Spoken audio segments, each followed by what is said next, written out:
Hi, I'm Rich Torrey. Welcome to another Level Up Cartooning. All you ever need to follow along with me is a pencil and paper. It doesn't get any easier than that, right? If you were with me on Wednesday, then you know we're spending a few weeks exploring some of the classic villains of both TV and film animation. Wednesday, we drew the quintessential villain, Snidely Whiplash, who appeared in the Dudley Do-Right cartoons, which was a part of the Rocky and Bullwinkle show. Today, we're going to draw the Hanna-Barbera version of that classic villain, known as Dick Dastardly. As you can see, there is definitely a resemblance to Snidely Whiplash, including the curly mustache and the bad posture. I guess if you were born with the last name Dastardly, you're destined to become a villain. Mr. Dastardly and his evil dog Muttley first appeared in the Wacky Racers cartoon before earning his own spin-off called Dastardly and Muttley and Their Flying Machines. He also appeared in many other cartoons, as well as a movie appearance in the 2020 movie Scoob. Anyways, before we get started, make sure you hit the thumbs up and the subscribe button as it helps this channel to grow, and hit the bell so you never miss a lesson. Alright, so let's draw the villainous Dick Dastardly.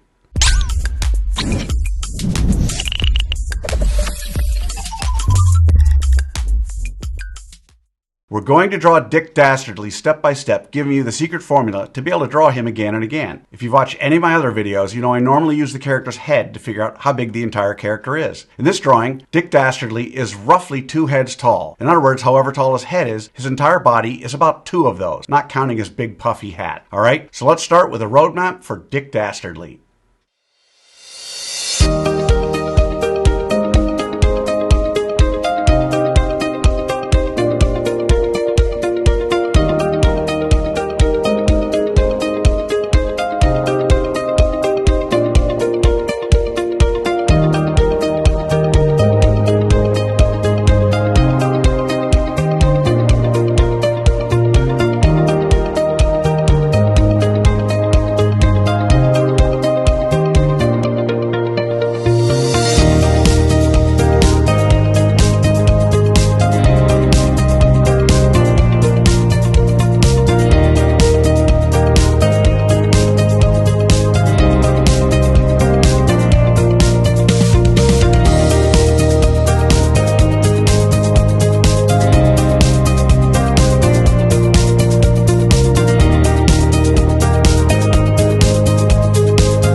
So there's our roadmap for Dick Dastardly. Now we're on to step 2. In this step, we do what I call roughing out the features. I want to remind you that until the third and final step, you want to draw as light as possible. You'll see that I use guidelines to help me to know where to put Dick Dastardly's eyes, nose, mouth, and chin. We don't want those guidelines in the final drawing, so you want to draw them light enough to be able to erase them easily. Okay? So let's rough out Dick Dastardly's features.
Okay, so there are the roughed out features of the evil Dick Dastardly. So now with the roadmap done and the features roughed out, it's time for the final step. In step 3, we get to have fun. We get to draw in the final details of our evil villain. We don't have to guess where to put things because we've already done all the hard work to figure that out. In this step, it's okay to draw darker, but don't press too hard or mindlessly retrace over the lines you've already drawn. Always draw with an eye on tweaking and improving until the very end. So let's draw in the details for Dick Dastardly.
Alrighty, there he is, Hanna-Barbera's classic TV cartoon villain, Dick Dastardly, from among other things, The Wacky Races. So how do you think you did? Understand, if you've never drawn Dick Dastardly before, then you cannot expect to have drawn him perfectly. You notice I don't spend time coloring Mr. Dastardly during this video because I want my lessons to focus solely on the drawing process. Now you have the secret formula, the process for drawing Dick Dastardly. And with that, you can draw him again and again. And by all means, color him when you're done. I promise each time you draw him, it'll be a little better and a little easier. I also promise the more you work with me, the better you're going to get at all of your cartoon characters. For those of you who want to go a little deeper, click on the link below for my free 4-part drawing series where I spend more time explaining the details and the thinking behind each step in what I call the level up cartooning process. So I'd love to see your drawing of Dick Dastardly. If you can, take a picture and post it on either Facebook or Instagram, and don't forget to include the hashtag levelupcartooning. Also, as I mentioned on Wednesday, as we draw some of these classic villains, I challenge you to come up with your own cartoon villain. Draw it, name it, and post it as well. See if you can come up with a name as good as Dick Dastardly or Snidely Whiplash. I hope you're having fun with these cartoon villains. Remember to tune in next week when we'll draw some more. Make sure you subscribe, and thanks for joining me. Until next time, keep drawing, my friends.